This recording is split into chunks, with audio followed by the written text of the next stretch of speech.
Yeah, there's been a lot of events that have impacted AI on the geopolitical level. I mean, I think to simply frame it, the AI technology has evolved so much faster than the laws, and simply put, policymakers, lawmakers around the globe are striving to catch up.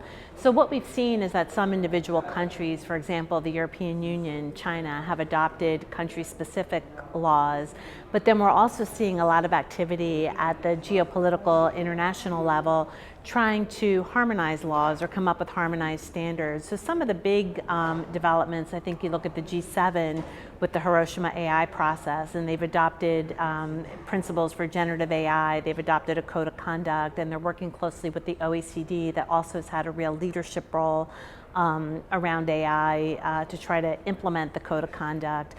We've also seen a lot of activity at the UN level, most notably with the recent Global Digital Compact and the efforts to create an international governance body as well as a scientific body. We've seen a lot of summits happening internationally. The UK was out in front with the Bletchley Summit on AI safety, and that was followed by a summit in Seoul. France is going to be having a summit coming up in February, the Action Summit. And we've also seen in connection with that various different countries have adopted safety institutes. And recently in November, the US government hosted a summit of the various different safety institutes. And the OECD continues with its work developing a monitor of AI incidents. There's been a merger with the Global Partnership on AI and the OECD.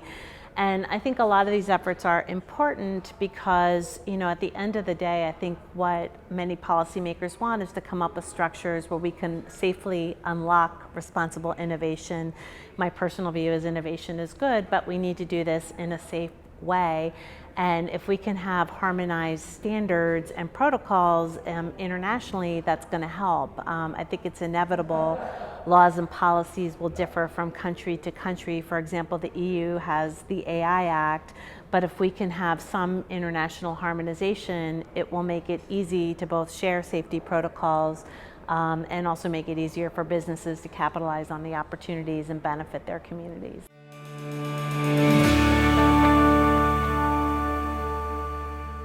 I think it's very disparate. I think in some regions of the world, people understand the benefits of AI, and I think something I had read in Foreign Affairs magazine said that it has the potential to contribute up to $15 trillion annually to the global economy. There's also, not to be overlooked, a lot of social good impacts. You think about how AI can help improve healthcare, it can help address environmental issues, help with education. And I think, some communities understand it better than others. I think globally we need an education campaign. And then even within different countries, the understanding is uneven. There's some sectors of certain countries that understand it really well. There are other sectors that don't, and I think part of what we need to do is educate people both of the benefits as well as the risks, empower people to safeguard themselves against the risks, take advantage of the opportunities, and that's something we need to work on globally.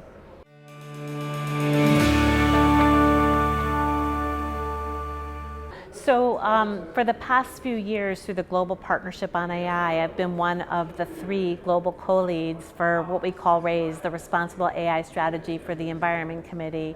And we've published a couple reports looking at this. So, some of the examples on how AI can benefit the environment is it can help us make the grid smarter, so we use energy more efficiently. It can help instruct us on how to use renewables, how do we optimize the yield of wind turbines, of solar panels, smart agriculture, how can we optimize crop yields, and even in terms of urban planning, how can we structure our cities to be more optimal in terms of energy usage. And there are also, benefits in terms of some of our work is focused on biodiversity loss, because we do have a biodiversity crisis as well that unfortunately has greatly impacted the global south. But if we understand what species are endangered, we get information from AI on how we can try to address some of those issues, we could also stem some of the biodiversity crisis that we have.